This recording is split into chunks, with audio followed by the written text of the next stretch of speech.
بسم اللہ الرحمن الرحیم۔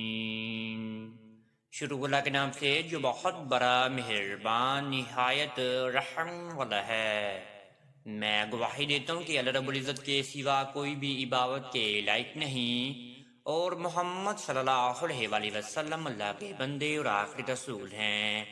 معزز جناب و سامعین، آپ سب میرے پیارے بہن اور میرے پیارے بھائیوں کو میری طرف سے پہلے السلام علیکم ورحمۃ اللہ وبرکاتہ، اور میں یہ امید کرتا ہوں کہ آپ سب اللہ رب العزت کی حفظ و امان میں اللہ پاک کی خیر و عافیت میں ہوں گے۔ میرے پیارے معزز جناب گرامی اور میرے پیارے بہن اور میرے پیارے بھائیوں، وظیفہ بہت ہی خوبصورت ہونے والا ہے میری وہ بہنوں کے لیے جن بہنوں کی شادی کو 10 سے 15 سال ہو چکے ہیں۔ اللہ رب العزت نے ان کو نہ ہی ابھی تک بیٹے سے نوازا نہ ہی بیٹے سے نوازا ہے، ان کو حمل ٹھہرتا ہی نہیں ہے۔ آج کا یہ وظیفہ میری وہ بہنوں کے لیے ہے جو میری بہنیں حصول اولاد کے لیے، نرینہ اولاد کے لیے وظیفہ کرنا چاہتی ہیں، وہ اس وظیفے کو لازماً ادا کریں تو انشاءاللہ آپ کو اللہ رب العزت ایک بیٹے سے بھی نواز دے گا اور بیٹی سے بھی نواز دے گا۔ ہمارے بزرگان دین فرماتے ہیں کہ اللہ رب العزت کی شان کے مطابق مانگا جائے اور نہ کہ اپنی اوقات کے مطابق مانگا جائے۔ اللہ رب العزت کی رحمت سے کبھی بھی مایوس نہیں ہونا چاہیے۔ اللہ کے محبوب ہمارے آخری نبی حضرت محمد صلی اللہ علیہ وسلم کی بارگاہ لائی میں ایک شخص حاضر ہوا اور کہنے لگا کہ یہ صرف آیت حضرت یونس علیہ السلام کے لیے تھی کہ سب مسلمان مرد عورت اس سے فائدہ حاصل کر سکتے ہیں۔ ہمارے آخری نبی اور اللہ کے محبوب حضرت محمد صلی اللہ علیہ وسلم فرمانے لگے، کیا تم نے قرآن مجید نہیں پڑھا؟ اللہ رب العزت قرآن مجید میں فرماتے ہیں کہ جو بھی اس آیت کو پڑھتا ہے ہم اس کی مشکلات کو ختم کر دیتے ہیں، دور کر دیتے ہیں، اور جو بھی وہ شخص مانگتا ہے ہمارے اس آیت کے صدقے ہم اس کی دعا کو قبول و منظور فرما لیتے ہیں۔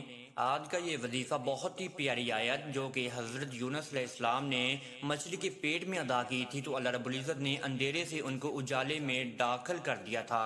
وہ آیت آپ کے سامنے بیان فرماتے ہیں۔ سب سے پہلے آپ سے گزارش کرنا چاہتے ہیں کہ اگر آپ ہمارے چینل پر نیو آئے ہیں تو سب سے پہلے آپ چینل کو سبسکرائب کر دیجئے اور بیل کے آئیکن کو دبا دیجئے، کیونکہ آنے والی ہر ویڈیو کو نوٹیفیکیشن آپ سب میرے پیارے بہن اور میرے پیارے بھائیوں کو ملتا رہے۔ معزز جناب و سامعین، جو آیت حضرت یونس علیہ السلام نے مچھلی کے پیٹ میں ادا کی تھی اس آیت کو آیت کریمہ بھی کہا جاتا ہے۔ وہ آیت لا الہ الا انت سبحانک انی کنت من الظالمین۔ اگر آپ اس وظیفے کی اجابت عام چاہتی ہیں تو میری بہنیں 3 مرتبہ درود ابراہیمی کو پڑھنے کے بعد ہمارے آخری نبی حضرت محمد صلی اللہ علیہ وسلم کی ذات اقدس پر درود ابراہیمی کا نذرانہ پیش کر دیجئے اور کامنٹس میں ماشاءاللہ یا جزاک اللہ لکھ دیجئے، آپ کو اس کی اجابت عام مل جائے گی۔ اگر آپ اس وظیفے کو ادا کر لیتے ہیں 10 دن تک لگاتار تو انشاءاللہ آپ کا حمل ٹھہر جائے گا اور اللہ رب العزت آپ کی دعا ضرور قبول و منظور فرما لیں گے۔ اب آپ اس وظیفے کو نوٹ فرما لیجیے کہ آپ نے اس وظیفے کو کس طریقے سے ادا کرنا ہے۔ میری بہنوں نے 10 دن تک لگاتار اس وظیفے کو ادا کرنا ہے۔ نماز تہجد میں آپ نے رات کے آخری پہرے میں اٹھنا ہے۔ رات 12 بجے سے لے کر رات 3 بجے کے درمیانی وقت میں آپ نے اس وظیفے کو ادا کرنا ہے۔ اگر آپ رات 3 بجے تک نہیں اٹھ سکتے تو آپ 12 بجے سے لے کر صبح فجر کی نماز سے پہلے آپ اس درمیانی وقت میں کسی بھی وقت اس وظیفے کو ادا کر سکتے ہیں۔ آپ نے اپنے سامنے ایک پانی کا گلاس لے کر رکھ لینا ہے جو کہ آدھا آپ نے خود پینا ہے اور آپ نے آدھا اپنے شوہر کو بھی پلانا ہے۔ آپ نے سب سے پہلے نوافل ادا کر لینے ہیں نماز تہجد کے، اور پھر آپ نے اس وظیفے کو ادا کرنا ہے۔ آپ کی مرضی ہے کہ آپ نماز تہجد کے جتنے بھی نوافل ادا کر سکتے ہیں، جتنے بھی آپ کی خواہش ہے کہ آپ کی دعا جلد از جلد قبول و منظور ہو جائے اتنے ہی آپ نوافل ادا کر لیجئے۔ کم از کم 2 ادا کیجئے اور زیادہ سے زیادہ آپ 8 نوافل ادا کر سکتے ہیں۔ جب آپ نے نوافل ادا کر لیے تو آپ نے اسی جگہ پر بیٹھ کر اپنے پانی کا گلاس اپنے سامنے رکھ لینا ہے اور پھر آپ نے اس وظیفے کو شروع کر دینا ہے۔ آپ نے 101 مرتبہ درود ابراہیمی کا ورد کرنا ہے۔ 101 مرتبہ درود ابراہیمی آپ نے آہستہ آہستہ، اس میں زبر زیر پیش کی غلطی نہیں ہونی چاہیے۔ کسی بھی قسم کی غلطی آپ کی ہوئی تو آپ کا یہ وظیفہ رائے گا چلے جائے گا۔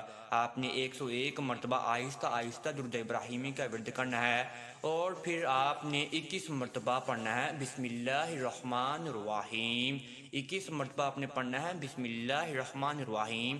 آپ نے اس کے ساتھ اعوذ باللہ من الشیطان الرجیم نہیں پڑھنی، آپ نے صرف اور صرف بسم اللہ الرحمن الرحیم ہی پڑھنی ہے۔ آپ نے پھر اس آیت کا ورد کرنا ہے جس کو آیت کریمہ بھی کہا جاتا ہے، لا الہ الا انت سبحانک انی کنت من الظالمین، لا الہ الا انت سبحانک انی کنت من الظالمین۔ آپ سب میری بہنوں نے 101 مرتبہ ہی اس آیت کو پڑھ لینا ہے، اور آپ نے آخر میں بھی تو اس آیت کو پڑھنے کے بعد آپ نے آخر میں 21 مرتبہ ہی بسم اللہ الرحمن الرحیم پڑھ لینی ہے، اور بسم اللہ الرحمن الرحیم کو پڑھنے کے بعد آپ نے 101 مرتبہ ہی درود ابراہیمی کا ورد کر لینا ہے۔ یہاں پر آپ کا یہ وظیفہ مکمل ہو جائے گا، اور پھر آپ کے سامنے جو پانی کا گلاس پڑا ہوگا اس پر آپ نے 3 مرتبہ پھونک مار دینی ہے۔ سب سے پہلے آدھا گلاس آپ نے خود پی لینا ہے، جب آپ کا شوہر اٹھے نماز فجر کے بعد تو آپ نے ان کو آدھا گلاس پلا دینا ہے۔ اگر آپ یہ وظیفہ روزانہ کی تعداد میں کرتے ہیں، یعنی کہ 10 دن تک کرتے ہیں، لگاتار اٹھتے ہیں، تہجد کے ٹائم روتے ہیں، گر گراتے ہیں، اپنی اللہ رب العزت کے سامنے فریاد کرتے کہ یا رب العالمین میں کیا غلطی کوتاہی تھی کہ میں اولاد سے محروم ہوں، میرا شوہر مجھ سے طلاق دینے تک آ گیا ہے، یا رب العالمین میری دعا کو ضرور قبول و منظور فرما لیجئے، تو انشاءاللہ اللہ رب العالمین آپ کی دعا ضرور قبول و منظور فرما لیں گے۔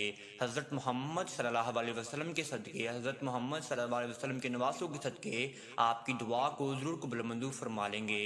آپ نے روزانہ کی تعداد میں وظیفہ کرنا ہے، اور روزانہ کی تعداد میں آدھا گلاس آپ نے خود پی لینا ہے، اور آدھا گلاس آپ نے اپنے شوہر کو پلا دینا ہے۔ انشاءاللہ 10 دن کے بعد حمل ٹھہر جائے گا، اور آپ چیک اپ کروائیں، انشاءاللہ آپ کو ضرور فائدہ حاصل ہوگا۔ اب تک اتنا ہی، دعا میں یاد رکھیے گا، انشاءاللہ آپ کے ساتھ نیکسٹ ویڈیو میں ملاقات ہوگی۔ اللہ حافظ۔